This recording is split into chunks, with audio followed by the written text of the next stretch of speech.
Wengenza ukuthi-ke nginibingelele namukele kuzo zonke iy'ndawo la kuzofinya khona le video kama ngumsizi aka Inkosi yoHeart. Uma uqala ungena kule channel qinisekisa ukuthi ugcinizile usubscribe uzokwazi zonke izinto engiyiphostayo kuyona ke le channel. Amaphoyisa athi aphenya ohlelo sizokuthola ngokushona ke kobedayisa izidakamizwa. Amaphoyisa aseGoli aphenya ke ukushona komsolo obedayisa izidakamizwa. Ezandleni ke zabohlelo sizokuthola icala ke lokubulala kuthiwa livule emaphoyiseni ase-Force Rollers ladluliselwa ke Katlehong North Police Station. Kuthiwa ke bohlelo batheleke kumuze Katlehong ngemva kokulunywa indlebe ngumphakathi.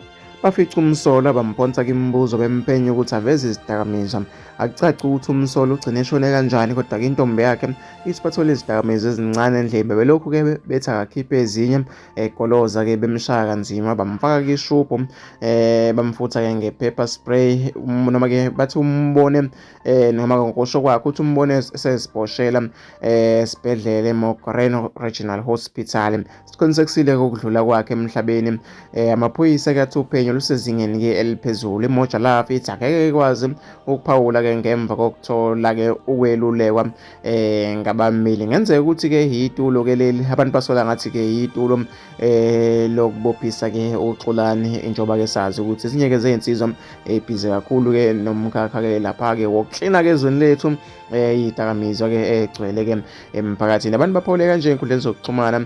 Nangomunye uthi ke noma ke ingafa leli zayizayi, kodwa ke aqedile ngezingane zethu. Awuke angilizweli bese ke amaphoyisa ahlukane phansi noxolani ngoba ke wenza lo msebenzi obahlulayo ke abaqashelwe wona. Ngiyamthandazisa ukuthi nje alwine leli cala, aqhubeke ke nokulungisa iSouth Africa yethu. Nangomunye uthi ke esho iSouth Africa mara uxolani ke uyasiza nje ukwehlisa ke izinga ke lezidakamizwa eMzansi. Kumnandi yini osisi bethu nobhuti bethu bemoshwa ke izidakamizwa? Lo shonile yena ke dayisa izidakamizwa, mangaki ke ama-future we-youth awabulele.